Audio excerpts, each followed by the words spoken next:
বন্ধুরা, আরজিকর কাণ্ডের পরিপ্রেক্ষিতে এই বাংলার সাধারণ মানুষ বুঝে গিয়েছেন যে মমতা বন্দ্যোপাধ্যায় যতদিন ক্ষমতা ধরে রাখবেন, এই রাজ্যের নারীদের সুরক্ষা তো নেই, এমনকি সাধারণ মানুষেরও সুরক্ষা বিপন্ন। তাই চারিদিক থেকে একটাই আওয়াজ উঠছে, দাবি এক, দফা এক, মমতার পদত্যাগ। এবং এই নিয়ে ছাত্ররা রাস্তায় নেমেছে, সাধারণ মানুষ রাস্তায় নেমেছেন। এবং সবথেকে বড় কথা, এই দাবির ফলে মমতা প্রশাসন ভীত সন্ত্রস্ত হয়ে গেছে, ভয়ে ঠকঠক করে কাঁপছেন খোদ মমতা বন্দ্যোপাধ্যায়। আর তাই এই সমস্ত প্রতিরোধ করতে, এই আন্দোলনকে, এই প্রতিবাদকে দমিয়ে দিতে চূড়ান্ত পুলিশি বর্বরতার সাহায্য নিচ্ছেন তিনি। কিন্তু তারপরেও ছাত্র সমাজ থেকে শুরু করে সাধারণ মানুষ কারোরই ভয় পাওয়া বা সেই ক্ষোভ থেমে যাওয়ার কোনো লক্ষণ দেখা যাচ্ছে না। বরং যেটা দেখা যাচ্ছে সেটা হচ্ছে যে এই ক্ষোভ দিন দিন কিন্তু বৃদ্ধি পাবে। ফলে এই রাজ্যে কি চূড়ান্ত পুলিশি বর্বরতার যে নিদর্শন আছে তার সমস্ত ইতিহাসের সমস্ত জিনিসকে ছাপিয়ে যাবে। এবং মমতা বন্দ্যোপাধ্যায় এমন একটা জায়গা তৈরি করবেন যাতে এই বাংলার মানুষের জীবন এমনিতেই তো ভীত সন্ত্রস্ত হয়ে আছে, সেটা দুর্বিষহ হয়ে যাবে। এক, তার পুলিশি অ্যাকশন। এর পাশাপাশি গতকাল মেয়ো রোডে তিনি যেভাবে দলীয় কর্মী সমর্থকদের উত্তেজিত করেছেন, তাদেরকে দিয়ে দাঙ্গা লাগাবার চেষ্টা করেছেন বলে অভিযোগ উঠেছে, সেই পরিপ্রেক্ষিতে এই মমতা সরকারের বিরুদ্ধে কঠোরতম পদক্ষেপ নেওয়ার একটা আওয়াজ কিন্তু চারিদিক থেকে উঠে গেছে। এরই মাঝখানে বিজেপির বিষ্ণুপুরের সাংসদ সৌমিত্র খাঁ তিনি কিন্তু মারাত্মক স্টেপ নিলেন এবং মমতা বন্দ্যোপাধ্যায়ের নেতৃত্বে হয়ে চলা পুলিশি বর্বরতার বিস্তারিত ব্যাখ্যান তিনি এমন এক জায়গায় পৌঁছে দিলেন, যারা এর আগে অতীতে মমতা বন্দ্যোপাধ্যায়কে চূড়ান্ত বিড়ম্বনায় ফেলেছিলেন। এবং এবার কি তাদের কোনো রকম কোনো কিছু স্টেপ অ্যাকশন হবে, যাতে করে পশ্চিমবঙ্গে 355 বা 356 ধারা জারি করা ছাড়া রাষ্ট্রপতি বা কেন্দ্রীয় স্বরাষ্ট্র মন্ত্রকের কাছে আর কোনো অপশন থাকবে না। কি এমন করলেন বিষ্ণুপুরের সাংসদ সৌমিত্র খাঁ, তার পুরোটা দেখাবো। এবং তাহলেই বুঝতে পারবেন যে এই মমতা প্রশাসনকে কার্যত কোন ঠাসা করে দিলেন বিষ্ণুপুরের এই বিজেপি সাংসদ। কি হয়েছে পুরোটা ব্যাখ্যা করব, শেষ অবধি শুনুন এই প্রতিবেদন।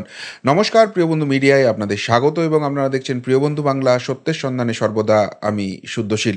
বন্ধুরা, আজ বিজেপি সাংসদ সৌমিত্র খাঁ তিনি ন্যাশনাল হিউম্যান রাইটস কমিশনে যিনি অস্থায়ী চেয়ারম্যান আছেন তার সঙ্গে দেখা করেন 6 সদস্যের একটি দল নিয়ে। এবং সেখানে কলকাতায় এবং পশ্চিমবঙ্গে ঠিক এই মুহূর্তে মমতা বন্দ্যোপাধ্যায় তার পুলিশকে ব্যবহার করে কিভাবে দমন পীড়ন চালাচ্ছেন তার বিস্তারিত তথ্য প্রমাণ তুলে দিয়ে এলেন। এবং শুধুমাত্র তথ্য প্রমাণ তুলে দিয়ে আসাই নয়, শুধু মমতা বন্দ্যোপাধ্যায়ের প্রশাসনের বিরুদ্ধে নয়, তার যে ডিজিপি, সেই ডিজিপির বিরুদ্ধে সরাসরি তিনি অভিযোগটা জানিয়ে এলেন। কি জানিয়েছেন আপনাদের আগে বিস্তারিত সেই জায়গাটা দেখাই, তারপর তার ব্যাখ্যায় আসছি। এবং তার ফলে কিভাবে মমতা প্রশাসন চূড়ান্ত গাড্ডায় পড়ে যাবেন সেটা অবশ্যই দেখাবো আপনাদের। দেখতে পাচ্ছেন এই হচ্ছে সেই চিঠিটা, আপনাদের একটু বড় করে দেখায়। To the acting chairperson, National Human Rights Commission, Manavadhikar Bhawan, block C, GPO complex, INA, New Delhi. এবার রেফারেন্স যেটা দিয়েছেন, horrifying rape and murder of the trainee doctor at Kolkata's RG Kar hospital on 9th August 2024। Subject complaint, subject লাইনটা ভালো করে বুঝুন। Complain against DGP West Bengal for illegally and brutally beating the peaceful protester on 27th August 2024 and 28th August 2024। DGP অর্থাৎ মমতা বন্দ্যোপাধ্যায়ের সাধের লোক রাজীব কুমার, তার বিরুদ্ধে কিন্তু সরাসরি ন্যাশনাল হিউম্যান রাইটস কমিশনে অভিযোগ জমা পড়ে গেল। যে রাজীব কুমার, যাকে আইনের ফাঁক গলে কার্যত কেন্দ্র সরকারের কোনো রকম অ্যাপ্রুভাল না নিয়ে জোর করে এই পদে বসিয়ে রেখে দিয়েছেন মমতা বন্দ্যোপাধ্যায়, যার বিরুদ্ধে এর আগে তদন্তের নামে সমস্ত তথ্য প্রমাণ লোপাটের ভয়ঙ্কর অভিযোগ আছে, সেই রাজীব কুমারের নেতৃত্বে পশ্চিমবঙ্গে কী পুলিশি বর্বরতা রয়েছে তার ছবিটা পুরোপুরি তুলে ধরেছেন।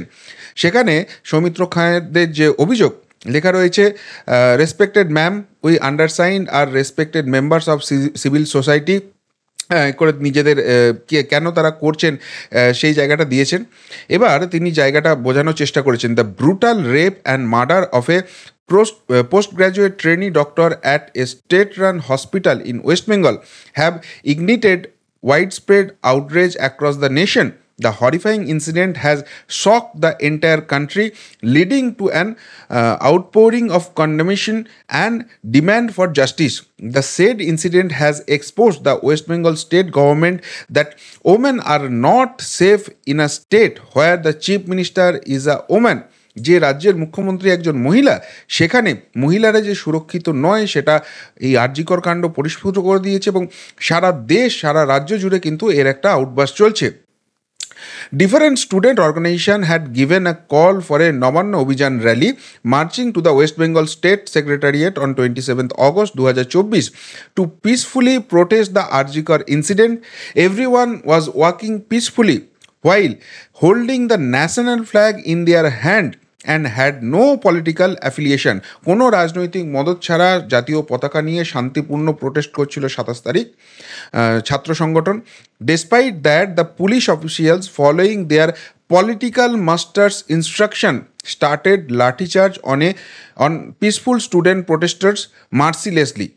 পুলিশ অফিসাররা তাদের রাজনৈতিক মাস্টার এই কথাটা তুলে ধরেছেন, তার ইনস্ট্রাকশনে লাঠিচার্জ করিয়েছে এই পিসফুল র্যালিতে। The police official fired tear gas and water cannon to disperse hundreds of peaceful protesters marching to demand the resignation of a top state minister in the wake of the gruesome rape and murder of a trainee doctor.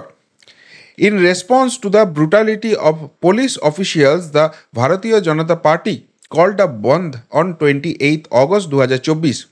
A frivolous PIL was also filed in the Calcutta High Court challenging the said bandh, but the said PIL was dismissed and the Honorable High Court also imposed a cost of INR 50,000 on the petitioner for filing frivolous PIL Sanjay Das versus State of West Bengal. এটার পরিপ্রেক্ষিতে BJP যে বন্ধ রেখেছিল সেই বন্ধটাকে আটকাবার জন্য একটা fake জনস্বার্থ মামলা করার চেষ্টা করেছিল এবং সেখানে এই মামলা শুধু খারিজই হয়ে যায়নি, 50,000 টাকা পিটিশনারকে জরিমানা অবধি করা হয়। On 28th August 2024, also when the Karyakartas of Bharatiya Janata Party were peacefully protesting, but they were beaten by lathi and tear gas and water cannon were fired. Not only police officials, but some miscreants out of the blue started pelting stones on people observing bandh. Police officials were hand in glove with these miscreants and were pelting stones and beating with bamboo sticks. Few of the incidents are as follows. Priyangu Pandey was shot by miscreants. Falguni Patro was dragged beaten by male police in Noapara. Sanjay Bonik and other people were attacked and injured by goons. মানে এই যে বন্ধ হচ্ছিল, এখানে গুন্ডারা তারা এসে লাঠিচার্জ করে, পাথর ছোঁড়ে এবং পুলিশের সঙ্গে হাতে হাত মিলিয়ে এই অরাজকতা চালায় করে তিনি কয়েকটা দিয়েছেন এবং ভিডিও সব কিছু লিঙ্ক এখানে তিনি ফেসবুক এবং গুগল ড্রাইভে দিয়ে দিয়েছেন। By going through the attached photograph annexed with the representation and video uploaded in the caption drive, it will be crystal clear that how police officials have mishandled peaceful protesters and beaten them black and blue. Several protesters are seriously injured and are now in hospital. তিনি বলেছেন এই যা প্রমাণ দিলাম এখান থেকে দেখুন কিভাবে পুলিশি অত্যাচার চলেছে। তো এবার তিনি যে ডিমান্ডটা করেছেন, by mercilessly beating the peaceful students who are peacefully raising their voice against the lawlessness in the state, the fundamental rights envisaged under Article 19 and 21 of the Constitution of India has been violated.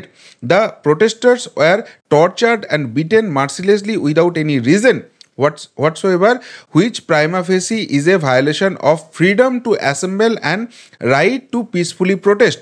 This is a clear abuse of power of the state authorities. Further, Article 21 guarantees life and personal liberty, which includes the right to live with human dignity, and this automatically includes a guaranteed right against torture and assault by the state or its functionaries. তো এই করে তিনি পুরোটা লিখেছেন এবং সেখানে বলেছেন যে এখানে আপনি এদের বিরুদ্ধে ব্যবস্থা নিন করে প্রমাণ হিসেবে তিনি যেগুলো দেখিয়েছেন একের পর এক ঘটনা ঘটে চলা, এই যে পুলিশ কিভাবে পেটাচ্ছে, ঠিক আছে, জনতাকে কিভাবে তাড়া করছে, জনতা কিন্তু কেউ পাল্টা তখন আক্রমণ করেনি। এই সেই ভদ্রলোক যার ভিডিও ভাইরাল হয়ে গিয়েছিল তাকে আক্রমণের ছবি সেটা তিনি দিয়েছেন। এর পাশাপাশি কিভাবে ক্যানন চলছে, ঠিক আছে, ওয়াটার ক্যানন চালাচ্ছে, কিভাবে স্মোক বম্ব ছোড়া হচ্ছে, সেগুলো সেগুলো সব করেছেন। টিয়ার গ্যাস ছোড়া হচ্ছে, তারপর মাথা ফেটেছে, সেখানে ট্রিটমেন্ট চলছে, সেইগুলো সব ডিটেলসে তিনি দিয়েছেন। ট্রিটমেন্টের জায়গাগুলো সব ছবি। এই যে পুলিশ কিভাবে ঢিল ছুটছে, মমতার শান্তিকামী পুলিশ বাহিনী কিভাবে অত্যাচারী হয়ে উঠছে সেই প্রমাণ তিনি তুলে ধরেছেন। কিভাবে ওয়াটার ক্যানন জল কামান ছোড়া হচ্ছে সেই ছবি তিনি দিয়েছেন, ঠিক আছে। পুলিশ কিভাবে অ্যাটাক করছে, এবং হাতে যে তিরঙ্গা ছিল, অন্য কোনো রাজনৈতিক পতাকা, রাজনৈতিক অ্যাফিলিয়েশন ছিল না, সাধারণ মানুষ জাতীয় পতাকা নিয়ে নেমেছিল। সেই অবস্থায় মমতা পুলিশ এইভাবে আক্রমণ করে।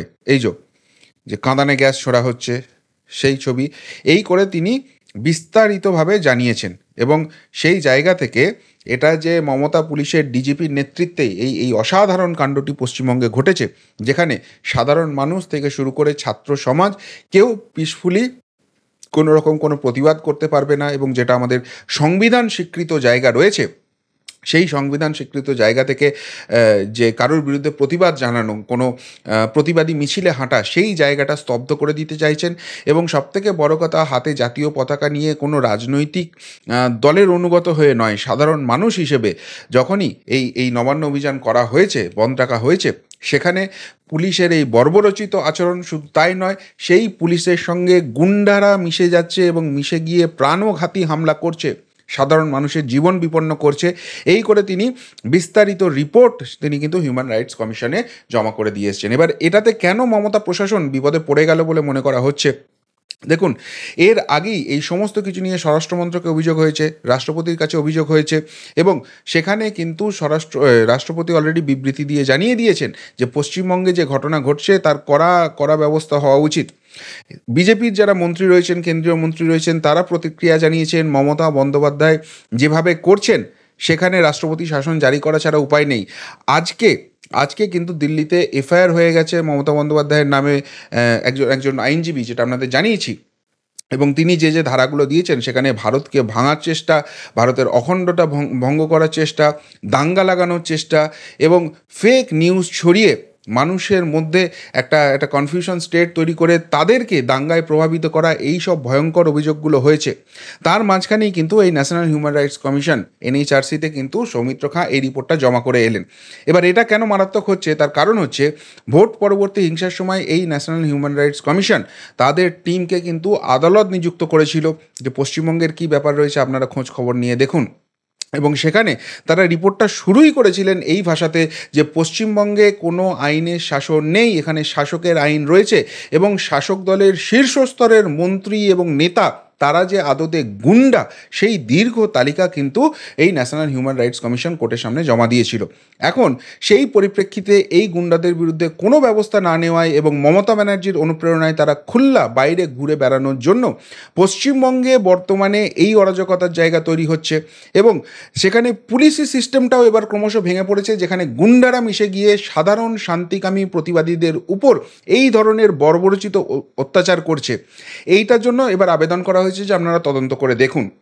এবার যদি সত্যি ন্যাশনাল হিউম্যান রাইটস কমিশন এখানে তদন্তে আসে, এবং যেটা আসার চান্স 99.99%, তারা কিন্তু এই পশ্চিমবঙ্গের আসল ছবিটা দেখতে পাবে, যেখানে মমতা প্রশাসন নারী সুরক্ষা দিতে পারে না, যেখানে নারী স্বাধীনতা হরণ করে এবং তাদেরকে ঘরে ঢুকিয়ে যেতে সাহায্য বলে, এবং সবথেকে বড় কথা, সাধারণ মানুষের যেখানে কোনো প্রোটেকশন নেই, কোনো আইনি ব্যবস্থা নেই, গুন্ডারা গিয়ে প্রোটেস্ট হলে গিয়ে 7,000 গুন্ডা পুরো ভাঙচুর করে দেয়, এবং সেখানে পুলিশ বলে আমাদের ইন্টেলিজেন্স ফেলিওর আছে।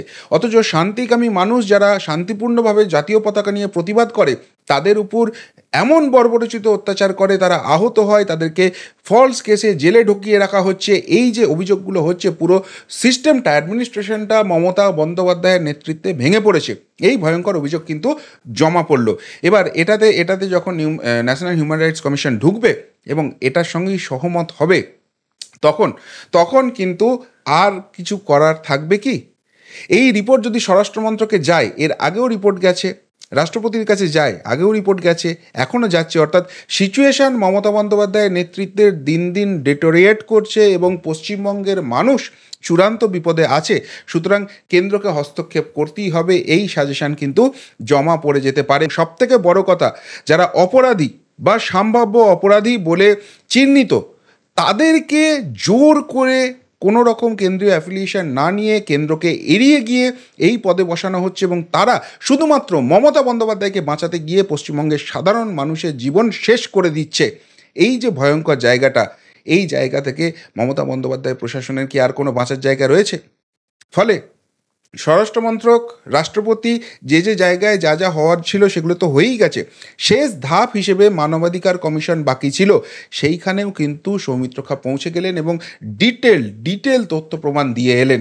এখন এই জায়গা থেকেও যদি চলে আসে, এরপর সুপ্রিম কোর্টে গিয়েও আর কিন্তু রাষ্ট্রপতি শাসন জারি হয়ে গেলে মমতা বন্দ্যোপাধ্যায়ের আর কোনো বাঁচার জায়গা থাকবে না। সুতরাং যে দাবি উঠেছে, দাবি এক, দফা এক, মমতা বন্দ্যোপাধ্যায়ের পদত্যাগ, সেই দিকে আর এক ধাপ এগিয়ে গেল। তিনি নবান্ন না ছাড়লে তার প্রশাসনকে পুরোপুরি স্তব্ধ করে দিয়ে এবার কিন্তু রাষ্ট্রপতি শাসন হওয়ার জায়গাটা পুরোপুরি তৈরি হয়ে গেল। কেননা এবার হিউম্যান রাইটস কমিশনও এর মধ্যে ঢুকে গেল। কি বলবেন বন্ধুরা সৌমিত্র খাঁয়ের এই পদক্ষেপ নিয়ে? নিশ্চিতভাবে সাহসী পদক্ষেপ, কিন্তু এটাতে পশ্চিমবঙ্গের কাজের কাজটা হবে? সাধারণ মানুষের জীবন যেভাবে বিপন্ন হচ্ছে, মমতা বন্দ্যোপাধ্যায়ের নেতৃত্ব বলে অভিযোগ হচ্ছে, সেই জায়গাটায় হিউম্যান রাইটস কমিশন ঢুকে তাদের কি সুরাহা দিতে পারবে? স্বরাষ্ট্রমন্ত্রককে দিয়ে রাষ্ট্রপতি শাসনটা জারি করাতে পারবে? আমাদের তো নজর থাকবেই, কিন্তু আপনাদের কি মনে হচ্ছে? উত্তরটা অবশ্যই কমেন্ট বক্সে কমেন্ট করে জানাবেন।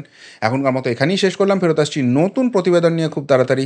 ভালো থাকবেন, সাথে থাকবেন, পাশে থাকবেন। নমস্কার।